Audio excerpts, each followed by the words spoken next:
to bring the people element back into that hiring process could make a huge difference in the benefit to both the company and the employees in terms of fit.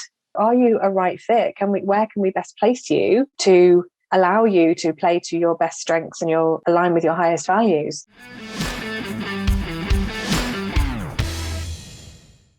Then you have to come back your why, your purpose, your mission, and keep coming back to that. Because when the going gets tough and things are hard and, you're losing team members or, all the stuff that can happen and does happen, coming back to your why and your purpose and your mission makes it all worthwhile. How about the people who were so passionate and their purpose was clear at the get-go? I mean, I'm going to take you as an example since we already have your story here. You started out, you said you love your job. You were at your 20s and then moving to your 30s, 40s. Somewhere in between, the line got blurry. It's not, I don't believe it's just you're a bad boss, although that does contribute a lot to kind of muddying down your passion and your purpose, right? But somewhere in between, and this happens to a lot of people, and they lost their passion because they lost their purpose. When does that happen usually? And what triggers that? Often it's such an unseen thing that because it can happen so slowly, it usually just gets eroded away over time.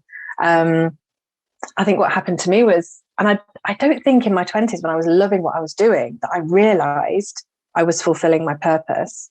I just was doing what I loved. And looking back now, I can see that it was really aligned with my values. And I think then we change, we grow, don't we? We move to new jobs, we move to a different career, and we think that that's going to be the golden bullet. And it isn't. The grass is always greener. And that's the danger, I think, because it can be very difficult to recognize that the passion and the purpose are disappearing, because it can be such a slow, unseen process. And you can get 10, 20 years down the line, turn around and look back and go, how did I get over here? I was supposed to be over there. And I think, and that's the danger, because people don't realize it's happening, when either they get so sick because they're so stressed out or whatever, or, they hit a milestone birthday or something like that makes them just stop, or, a global pandemic has made a lot of people stop and reevaluate their life, that you can turn around and look back at your journey and say, was I really supposed to be here? And that's when it happens. But I think overall, it's a slow sort of eroding of your purpose and your mission. And this is why it is so important to have, if not a daily, then every other day, right? To just stop, pause, take a walk, think, breathe the fresh air, journal, and realize, am I still on track with my life's purpose? Yeah, I couldn't agree with you more. When it comes to the ripple effect, and you mentioned that a lot of people in the work that I used to have are miserable. And sadly, that's the majority of the companies that we have today. How do you, a company or an organization that would beat the odds and not have people who are miserable, who are moaning about it, how do you have a truly happy organization? I think, well, first of all, it's about having one clear mission, isn't it? That is linked to strong values and a strong sense of purpose that we've talked about. And then it's bringing people in who want to contribute towards that purpose. It's getting the right people, understanding people's own values so that you can then fit them into, the role that's going to help get the best from them. Lead from the front. Demonstrate that leadership thinking, and like you say, be the leader that you want your other leaders to be, because by role modeling that behavior, I think there's so many leaders in the world who think it's cool to be sending emails at 2 a.m. to demonstrate how hard they're working, and just as one example, but that then makes the workforce feel that they should be doing the same. The more leaders we have that sign off at whatever time, the more they will encourage their work-life balance. And that's a really overused term, but it really is. It's, the yin and the yang, realizing that we need both the high energy work ethic as well as the downtime. It's a ripple effect. Yeah. Now, I'm not going to say that I'm not guilty, but usually in our culture, we also have a disclaimer. Do not reply because it's late. reply on the next working day. So I make it a point to say that. For me as a leader, it's just more of, if I don't say it, I'm going to forget it. So I have to say it. But it depends on the type of leader you are. If you're like a dominant personality, you want things just going, which I am. That's how I approach things. When you mentioned earlier that it's about getting people who want to work with you, carry on the mission. Now I'm wondering, do we need coaches, life coaches, in the hiring process after the HR, before the HR, to ask people those questions like, what's your purpose? Do you have core values? Let's see if it's aligned with our teams or with our companies. How necessary is that? I think that HR is typically not very people driven. HR is typically quite process driven, and to bring the people element back into that hiring process could make a huge difference in the benefit to both the company and the employees in terms of fit. Are you a right fit? Where can we best place you to allow you to play to your best strengths and align with your highest values? So yes, I don't necessarily think it needs to be a life coach. I think it's just about enabling those hiring departments, and giving them the skills to see the CV, to see beyond the skill set, because there's so much more than that. And I think a lot of people don't always, or it's not even on their radar that they should be looking at what their purpose is in life. I think, it's like I said, I think we just trundle along. We just think that, oh, well, this is okay. We get bogged down by mediocrity and being average because that's okay. And it's easy. Whereas we could be performing so much better if we just acknowledge where we want to be going and tapping into our true potential.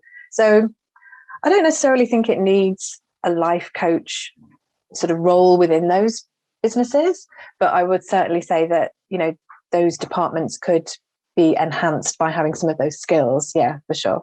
That's an amazing answer.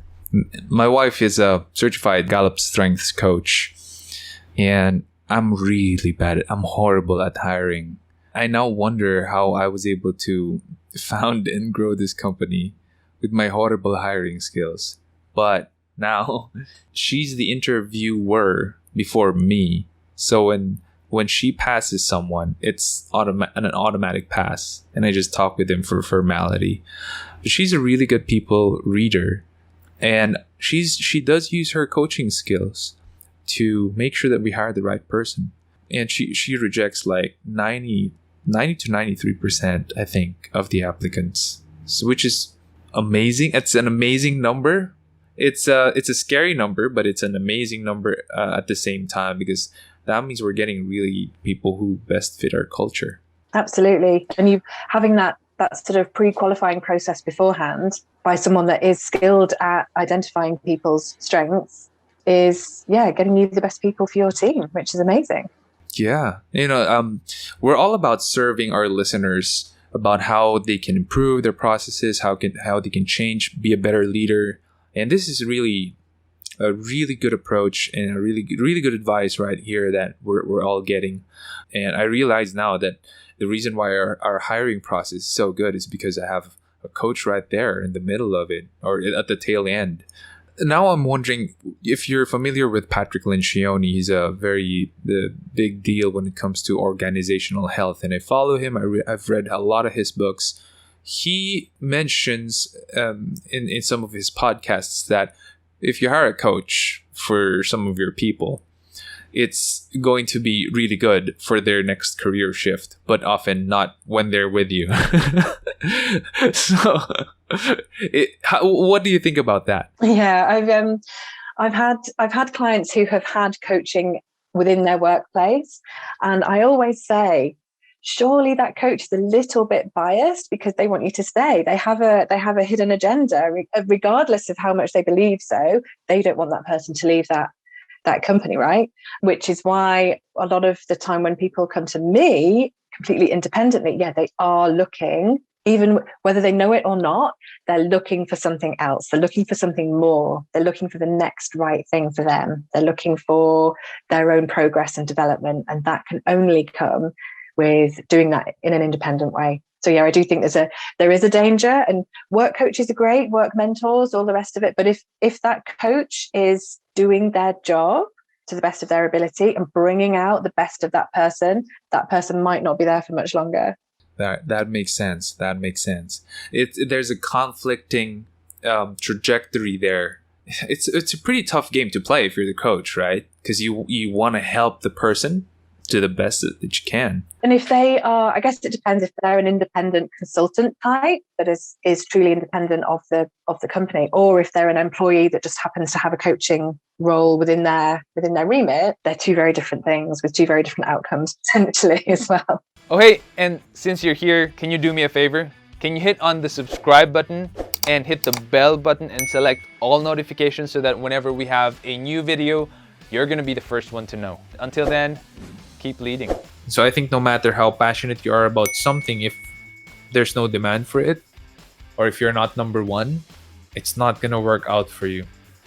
So practicality, I think, is more important in this case, because if you're practical, you know what's gonna feed yourself, you know what's gonna feed your family, even if you're not passionate about the work, but it's what works for you, then definitely go for that.